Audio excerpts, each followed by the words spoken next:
Welcome to the Smart Driving Cars podcast. Thanks for joining us in a brand new year. This edition is sponsored by the Smart ETF's Smart Transportation and Technology ETF, symbol MOTO. For more information, head to motoetf.com. I'm Fred Fishkin, along with the Faculty Chair of Autonomous Vehicle Engineering at Princeton University, Alain Kornhauser. Hi, Alain. Hey, good morning, Fred. Good morning, everyone. And we're kicking off this year with another important guest. Bobby Hambrick wears the title Chief Autonomous Officer at Hexagon's Autonomy and Positioning Division, AutuonomouStuff. Thanks for joining us, Bobby. Yeah, thank you for having me. And Bobby, it's great to have you. We've been wanting to have you on here for some time, and it's really nice. Oh, it's my pleasure. Absolutely. Bobby, the company you founded, AutuonomouStuff, has been really one of the pioneers in creating the technology needed to build autonomous vehicles. Let's start out, if you don't mind, with a little background. Open up that backyard barn in Morton, Illinois. Yeah, I love telling the story. So thanks for asking the question. I think that my story is an inspiration for the countless of entrepreneurs that are out there in the world. But I want to start off by I'm completely humbled by being on this podcast because Alan, I believe you are, a lot of people talk about the godfathers of the industry and they're thinking about Sebastian Thrun or Chris Urmsum or Red or whoever. But I see you, and hopefully you don't take this the wrong way. I see you as a grandfather of this industry. Yeah, I do take it the wrong way. I mean, how many years have you been in transportation? It's incredible. And so your story is amazing. Yeah, well, so I'm very happy to be here. And thank you for saying that. But I remember the day we met. It was in Detroit. I think it was the first automated vehicle symposium or something like that. What was it, 13 or 12? What you'll have to remind me what year that was. But you were just starting out with your tabletop describing your company, and I've loved you ever since. I just really, honestly, I just think what you've done, what you were doing, how you were doing has been just fabulous. Yeah, thank you for that. I remember that moment. One moment in particular, we were at Stanford, and I had one of my first demo cars that we just put together. That was, I think, the next year or 2 years later. Yeah, go ahead. Yeah, we literally put the demo car together on the drive, and I remember you taking a picture of you being visualized by the Mobileye camera data, and it was a big day. It was a big moment for me, and I'll never forget that. I recall that very, very vividly. Yes. So go ahead. Man. Tell your story, because it is a really good story. Go ahead. Yeah, we have come a long way since that moment. That's for sure. So I think that I'm proof that a single founder and even one from the Midwest can recognize a gap and build a company and be successful. So that barn in my backyard was something that I had to do to reduce my risk, and I literally founded a company, put a barn in the back, and moved it to the barn in the backyard. I hired my first employees there, and that's where the foundation of AutuonomouStuff was built. And it was actually, it's a great story, but it's an important one because that's where the entire company was created. And we were a small family, and we did everything for each other, and we spent a lot of time together. And that was a moment that I realized that it's possible.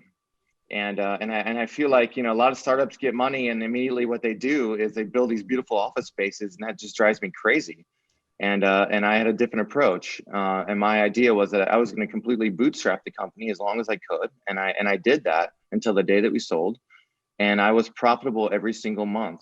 In the meantime, I really love that, because when I started my company ALK in 1979 or whatever, wasn't in the backyard, but it was like that. If you would have seen our first offices, absolutely.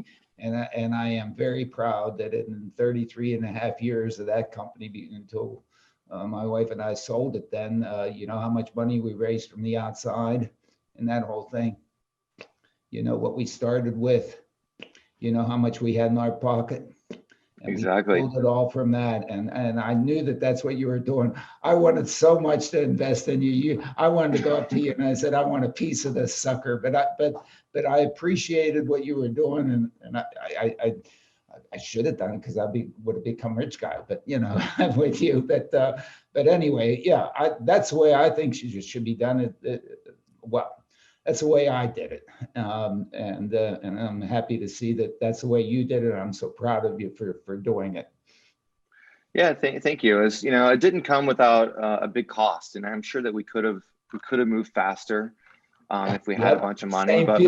Same feeling here. Yeah, go ahead. But it also could have put me on a different direction, and you know, who knows what would have happened. So I feel like, you know, I wouldn't have changed a thing along the way. And in fact, you know, I've done both. I've raised money for startup companies, and I did autonomous stuff. And you know, I still prefer to bootstrap it if I can. And I think that every company should do it. Should think about that if they can. But no, it only took a few years later, and we had a headquarters with several buildings throughout Morton. We had an office in Silicon Valley, an office in China, an office in Germany, and a super strong presence in Detroit. And all this happened within, you know, just a few years, and it was an incredible ride. Yeah. And even with the acquisition by Hexagon, you're selling to them, you've maintained your presence even stronger, I suppose, in Morton, I understand. Yeah, absolutely. So we continue to expand. We've hired more. We have incredible support from the local community, and it's really great to be able to grow a business in the middle of the Midwest in a small community and have the kind of support that we have from the local government and the local people within the community.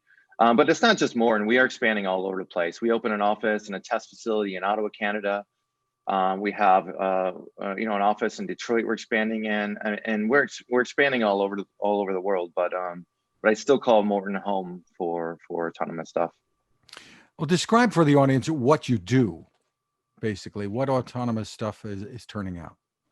Yeah, so autonomous stuff traditionally has always had the mission to enable autonomous driving. So lowering that barrier of entry so others can get to reach their autonomy goals as fast as possible. So as the industry became more sophisticated, we had to offer more sophisticated offerings, and it was a mix between products, software engineering, and services. And we became a globally recognized brand by supplying these automated driving research vehicles. And we built well over, I don't know, hundreds of them, over 500 of them, and we shipped them all over the world. And that helped expedite the movement forward towards autonomy. And that was awesome. And since then, and especially since Hexagon has acquired us, we've evolved that to not only enabling these customers, but also accelerating them to their deployment. And so we've gotten a lot more serious about, you know, the way we're building software and the products and services that we're providing. Let's take a look at where things are today, Bobby, here at the beginning of 2021, where this technology is. How do you see it? I mean, Alan is fond of saying, I don't want to put words in your mouth, Alan, that we're still, in a sense, when it comes to bringing out there, commercializing it, at zero, just about. Still at the beginning. I mean, we as we said yesterday in the summit, you know, we might have gotten the technology there, and we've certainly invested on the expense side of this business. We've yet to get anything on the revenue side. The revenue side meaning delivering value to the world at large, to the society at large. You know, we're still very much at zero relative to where we hope to be. So, Bobby, tell us how we get started. Really take that first step. Yeah, I've always said this, even since I founded the company, that this is just the beginning. And even though we are decades into this business or more, I'm right with you, Alan. We're still just at the beginning. I mean, look at Google. They've spent over 10 years, probably more than $10 billion. And how long is it going to take them to recover that investment, right? I don't know, a very long time. But now what's good about the industry now, I think everyone's realizing that it needs to be a real business, and they need to be focusing on things that make sense and that make money and that provide real world solutions and solve real problems. And so everything is getting a lot more serious, and that's a good thing. And that's why there's a big shift towards trucking, right? Because it makes a lot more sense to do trucking right now because there's a real business behind it. And I'm a big advocate of that. And for me, for 2021, you know, thankfully Hexagon is a big global company, technology company. They have offices in over 50 countries worldwide, and they have this big portfolio of well-known brands and companies like Novotel and Ancom and Leica and Intergraph and MSC, which was one of the oldest software engineering companies in the world that specializes in simulation. We have a division, a mining division that focuses on connecting all parts of the mine for safety and optimizing workflows and increasing autonomy, and of course, autonomous stuff. And so for me, as the business is getting more serious, we now have a lot of these pieces, and I'm a big advocate of ecosystems. Not a single company can achieve what they're trying to do by themselves, or they're going to fail, or they're going to spend many billions of dollars trying to reinvent the wheel. And so I'm now in charge of an initiative that I call SAM, which is Smart Autonomous Mobility, which is basically putting together an ecosystem to help enable, accelerate, and deploy these technologies. And I think that that's the key, is that most companies are realizing now that they can't do it by themselves. They need an ecosystem of partners, and these partners need to be serious, and they need to take safety serious, and they need to build software based on the latest standards and et cetera. Yeah, well, as you mentioned, safety has to be taken seriously. We have to assume that safety, the floor is set. You cannot go below it. It's got to be safe. It's got to be safe. It's got to be safe. And you still might have some things happen, but in fact, you know, those have to be rare, and you have to be able to address them. And so maybe, you know, as we've done in the past with automation, we sort of maybe have to constrain the environment and where we do this initially. And in some sense, that's where the commercial, the trucking pieces come in. They're in fact, because in those situations, maybe we do have an opportunity to maybe deploy it where there aren't children running into the street playing ball. Okay, there aren't bicyclists. You know, I mean, there's a reason when we built the interstate highway system that we put fences around it and said bicycles are not permitted. Okay, why? Exactly. Because, you know, come on, you know, you're not. And so we still at the beginning we have the opportunity to pick and choose. But really, this technology has to deliver value. It has to deliver benefits. It has to deliver improvements in quality of life, so that people are willing to reach down their pockets and provide, you know, some money back to the whole darn thing. But exactly, all that starts in really developing something that isn't just a fun test or, hey, look at this great technology, but in fact, you know, pays for itself out there in terms of the value that it delivers. And I think that that's really what you have the opportunity to deliver now that you have all those other ecosystems around you to be able to move it forward. Do you see any issue, Bobby, with the public perception? For instance, if you talk trucking and then you go to talk to some truck drivers, they're going to say, you're trying to take my job away. With the general public, there's a perception perhaps that, you know, wow, I'm going to have a vehicle in my driveway that can drive itself. Do we need to overcome a lot of the perceptions that are out there? I think yes, but I'm not worried about it. I think humans are insanely adaptable to technology, and I think that we almost instantly absorb the technology around us without even thinking about it.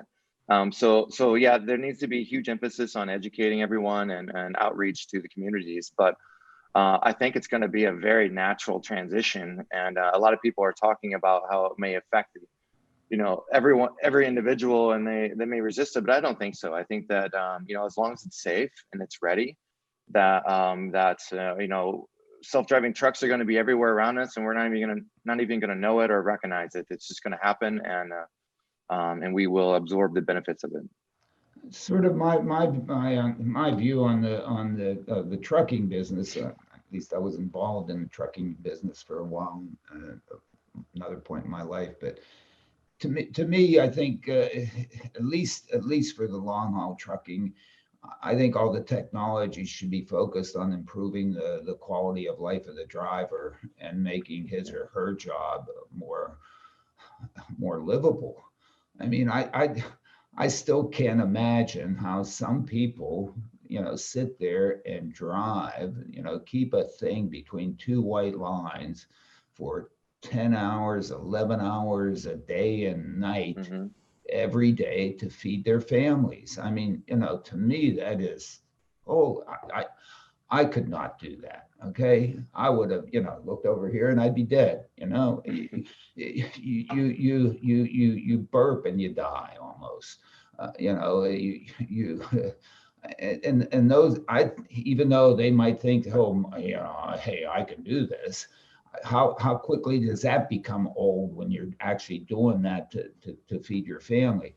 Those people need help in that cab. They need support.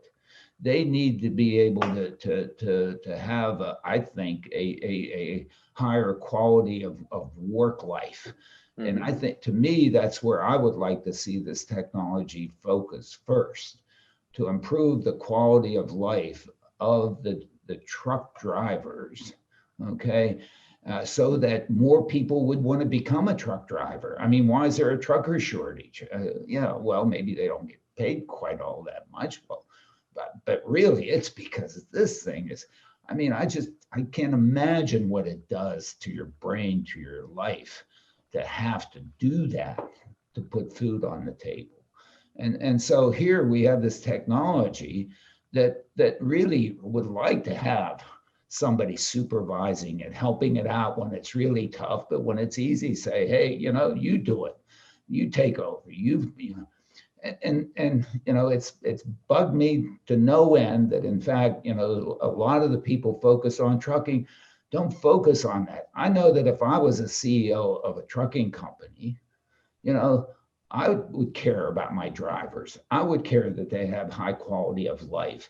I would care about making sure that they don't go nuts trying to do the job that I'm trying to do with it. And by putting a little bit of technology in that vehicle, I can accomplish that. Holy hell, the ROI on that thing must be like, 2 days, boom. I mean, Mm-hmm. what are your thoughts on that approach? Or do you see, or is that already done? I don't think it's done, but talk to me about that one. So I lived that life, actually. So my dad was a machine operator at Caterpillar for 40 years or something. He was laid off for 5 years, and he had to still provide for us. So he Yeah. actually took a job, long haul trucking, Yeah. for 5 years until he got called back. And I remember him coming back in the weekends. I lived 5 years without my father, basically. And he would come back and he lost a ton of weight being on the road, and he would smell terrible, and he was just exhausted over the weekend. And that was a long time ago, and it's different now. And I think that the trucking CEOs, the companies that are building trucks, do recognize the opportunity. And I think not until recently has the technology been accessible and affordable enough for them to take it seriously. Right. And so I think that trucking industry has always kind of lagged, I think, technology in general, because they follow the automotive industry or whatever. But I do think that now, they are very much looking at it and have recognized the opportunities. And I hope that they're focusing on the drivers to increase their quality of life. And they undoubtedly are investing lots of money. And I think that there's a bright future for the workers and the drivers and the entire industry. Yeah, well, I would like, what I'm trying to do is try to motivate you to really focus on that, because in fact, for the CEO, most of these entities are self-insured. They might have a rider from Munich Re or something for the catastrophes, but they're mostly self-insured. And in fact, every crash that you can avoid is actually just putting money back into the CEO's pocket, that CEO does not have to take out the top line to pay that thing. Okay. And in fact, it's tough to get the numbers out of the trucking industry as to what all those things cost, but they're more than 10,000 bucks per truck per year, if not 20. Okay. And or if not more. And if you start, right there, just in terms of the cash held, you have substantial business cases for not making them truckerless, driverless, but just improve the whole ambiance in that process. Of course, you have to do it so it doesn't insult the driver and it doesn't do the wrong things and doesn't do you got to run up behind somebody to be able to pass them and all the other sort of things that they do to be able to perform their maneuvers. Their maneuvers are substantially different than they are for cars, but what about all that? What about making a much stronger push in that direction? I think that the industry is going both ways, similar to what the automotive industry is. They're looking at the complete driverless routes in Arizona. There's long flat roads, that they can drive overnight, and but they're also looking at, in parallel, at increasing the quality of the drive itself for the rider, and because undoubtedly there's going to be still as much or more demand of truck drivers moving forward. And that's not going to change, and autonomy is not going to replace drivers, so it will just make it more efficient in some cases. In the meantime, we got to make it as comfortable for the driver and as safe as possible, and hopefully they'll start integrating some of the features that we enjoy in the automotive world, and I'm sure they are, and I'm sure they're working on it. Bobby, the drivers obviously are among the heroes during this pandemic, keeping things going for all of us. Tell us how the pandemic has affected you and your business there. Yeah, so many challenges have arisen because of the pandemic, and but for me, business is like that. Every day there's a new challenge, and the pandemic was unfortunate, but I think we're used to handling situations that we weren't prepared or didn't expect to happen, and I think that any company that has a culture of progressing forward and embracing change and pushing forward, I think that these companies were successful through the pandemic because they realized that it's another opportunity to modify the processes to improve our efficiencies or whatever. And I say that, and we made a lot of tough decisions, but at the end of the day, we came out. We had a very successful 2020, and it's only because our company, Hexagon, is very forward thinking. They embrace change. Specifically for me and within the AutonomouStuff group, we were affected mostly because of the lockdowns and travel bans. We had a ton of business throughout Asia, Australia, Europe. A lot of that business required us to be on site, putting things together, and we weren't able to do that, and it was instantly shut down. So we had to take a hard look at how we handle that business, and of course we have adjusted and we've moved forward. Terrific. We'll be back with more, but first, this is a good time to remind you about our sponsor, the Smart ETF's Smart Transportation and Technology ETF, symbol MOTO. To get more information, head to MOTOETF.com. When you're at the website, look for the white paper. It's called the Smart Transportation Revolution. It's under the Insights and News tab. Great information there to help you make informed decisions about investing. ETFs, you probably know, can be a smart way to spread risk with investments and focus on a particular category of stocks. The site, once again, is MOTOETF.com. We're back to take a look at some headlines from the latest Smart Driving Cars newsletter. On top, Hyundai stock soars on news of Apple Car partnership. This is according to a report from Reuters, Alan. Okay. Okay, I guess, I don't know. I mean, we should package that one along with, I guess, what Elon tweeted or whatever he did a week or so ago, said that he tried to sell to Apple at one point and they turned him down. So I guess Apple's looking to do number two. Boy, they sorry they didn't pick that one up, right? I don't know, whatever. You would think so. I guess. Waymo is going to stop using the term self-driving cars. They posted this week, favoring the word autonomous. You must like that, Bobby. Yeah, absolutely. You know, when self-driving cars started picking up, I was like, oh man, maybe I should have had a different name. But self-driving stuff. yeah, exactly. But no, I think we made the right decision, and I'm not sure why Waymo is doing it, but I know that we have always used the word autonomous, and but it really means nothing. It doesn't really matter, right? What matters is what you're building and what you're doing.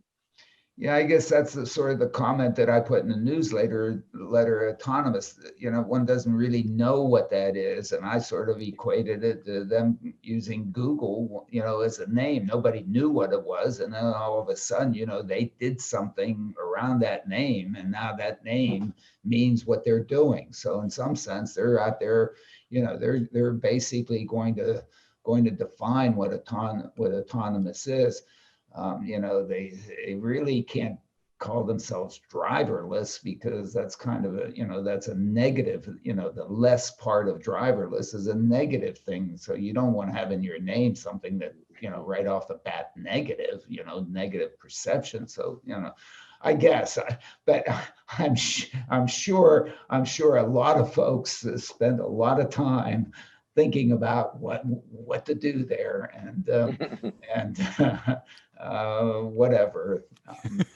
Yeah, I think that they're building a software that they want to call the driver. Like, so all these big companies, right, are calling their software the driver, and I'm sure Google is just trying to transition their brand towards their Google driver or whatever. Their Google driver, and so they can't call themselves, again, driverless, because they're building the driver, and they go out and try to explain. It takes 15 minutes to explain. You got to have a LiDAR and a gizmo and a do and a so might as well use this word autonomous. It starts with A, so you get a higher listing in the yellow pages. I mean, I threw that one out there because when I created the company ALK, I tried to, I was trying to get something, and they refused to give it to me because they thought that we named the company ALK so that we would have a earlier listing on the yellow pages. I mean, how many decades? I must be the grandfather of all this. You must be right. There are people scratching their heads. Yellow pages? Yellow pages? What the hell is that? Yeah, some saw this move by Waymo as a dig at Elon Musk and Tesla's full self-driving efforts.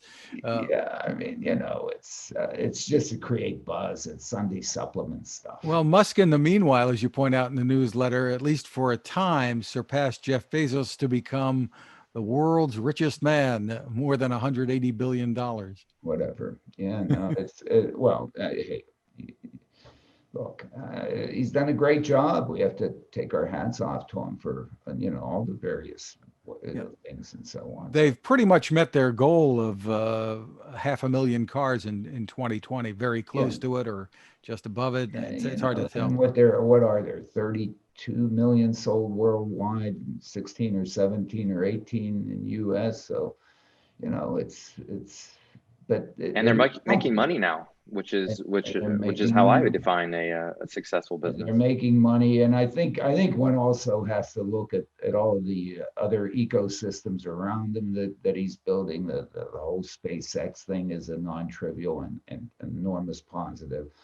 All that he's doing with batteries, and the key to the electric car is the battery. That's always been the tough piece. You need energy as you're going down the road to be able to turn the wheel so that you move forward. So you have to figure out how to get the energy there. Right? You put it into a container and put liquid in there and burn it, or you stick it in something else that's there that you can pick out the electrons. I mean, that's the challenge, and so his work on batteries. I mean, there's a reason why he has the name Tesla in there. Is the battery implications of Tesla. So that's probably more than the electric motor. Well, Amazon, meanwhile, Alan, has purchased 11 used commercial jets. building up its air cargo capacity. And this is the first time that they're actually owning the aircraft, apparently. Yeah, and of course, they intend to be in business for a while, so why should they pay some fees to somebody to, to lease it to them? They have the cash, so might as well buy it. I don't know. Seems like a smart thing to do, but again, the amount that they're doing, and if you look at the volume and get back to our trucking issue, the trucking system that they put together so that I can get my package out to my door, I mean, my goodness. And as you sort of mentioned earlier a little bit, Fred, with respect to the real people who came through for us in this pandemic is the whole logistics system. I mean, the fact that we eventually got toilet paper to Costco so that I can get, 4 lifetime supplies of toilet paper, is I think a real victory for the logistics system. And if that breaks down and I can't get my toilet paper, I'm a non-happy guy. Well, when I found it tough, Alan, to get the paper from Costco, I turned to Amazon, and it wasn't actually too bad. Well, I mean, I go to Costco. Yeah, I mean, yeah. We went to Costco and there was a line out the door, and I got on my smartphone and ordered it right away. Yeah, exactly. I know, and it's look. I even said to my wife yesterday. I said, it's really nice now. I just go to the front porch and there's a present for me every day, almost every day on the front porch from Amazon. I get to open the package. I mean, that's part of their magic, I think. How many people are doing that? How has that changed? What is the ramification of just that little thing? I mean, you talk about, whoa, they're going to be around for a while, is I guess the point. And Bobby, I mean, that gets back to your comment with respect to moving goods versus people. I mean, the goods movement piece is really the big opportunity for this. And I'm still waiting the announcement from Amazon. They must be working on it to do this, between, as I like to say, deliver it to my house. Yeah, sure, I'd like to have it in 20 minutes. But, I'll take it the next morning. And if they did, in between 1 a.m. and 5 a.m., these roads are not used in Princeton. There are no kids chasing balls. There are no bicyclists out there. There's no other traffic that really, deal with very much. Holy heck, deliver my Amazon packages. UPS packages. But I mean, it to me, it seems such a no-brainer. And given that it has to be free, because I want it free, then maybe they can almost deliver it free on the cost side. Whoa, how happy are we going to be with all that? How happy is Jeff going to be with all that? Whoa. Yeah, it's no doubt that's the direction that they're going. You can just follow the money and look at their investments, and you can see that's where they're going. It has to be. They're not dummies. They have this big element in their balance sheet that's how much it costs them to put it on my porch or get it to my house. You reduce that, where's that go? Pocket. That goes right into your pocket. That has to be. Next step is next day delivery to Mars. I think it takes too What long else are to they get going to there. do with all this Promise money? next day, but You don't want me to go there. Although, man, his plan to go to Mars, when I first heard that, I said, boy, I looked at plans going to Mars for more than 50 years. It was, holy hell, this is the way to do it. And he might, anyway. Well, Alan, the 4th annual Princeton Smart Driving Car Summit is really underway now. A great panelist session that was live this Thursday, and a lot more to come. This was really terrific. Yeah, it was good yesterday. It was a good discussion. We were having a great discussion here. I think it's really good. And next week we're going to deal with again the automated driver assistance piece of this thing. What is really available in the showroom today, and what should the OEMs be selling that they basically have in their pocket that sort of works. How do we get it to really work? And then where are we going with that? And, to basically, again, help truck drivers. Again, the whole business of helping truck drivers, I don't see it said enough, okay? I don't see it enough in the Sunday supplements. In fact, I don't think I've ever seen it in the Sunday supplement. They all want to, everybody thinks you got to do, oh, geez, I'll have to send it with nobody on. I'm moving a 53-footer, okay? The stuff that's behind me is really valuable, okay? I think I can afford to put a steward in there, okay? And I should look to making that steward more productive, happier, healthier, and better able to feed their families. And I think one does that by going to autonomous stuff. I agree. No, seriously. I mean, seriously. Well, the summit continues every Thursday at noon Eastern, and it's live through mid-April. Bobby, we're going to have to get you involved with this at some point. Yeah, I haven't approached you, but I'm coming for you. Okay. I've been waiting for your phone call. No, seriously. You were involved in the last summit. Was here. You brought your car out here. You had to go somewhere, and I was very angry that you couldn't show up in Princeton. Next one we have in Princeton, we're going to make. I want to. You're here. Okay, and hey, we're going to get back to it. Okay, this can't last. I mean, well, for now, it's still very, very worthwhile. These weekly live sessions, Thursdays at noon Eastern. Again, you can find more information about registering at smartdrivingcar.com, and you can also get information there about sponsorship. Bobby, we really want to thank you for being here with us. I guess the best site for more info is AutonomousStuff.com. That's a good place to start. Absolutely. Yeah. And we try to, sort of point everybody to your monthly newsletters and so on. And anyway, really appreciate you being on, Bobby. And I'm so proud of what you've accomplished. And so pleased that I had the opportunity to meet you early on all this stuff and sort of follow you in your success. So congratulations. I mean, I like what you've done and how you've done it. Yeah, thank you. Thank you for the kind words. I really do appreciate that.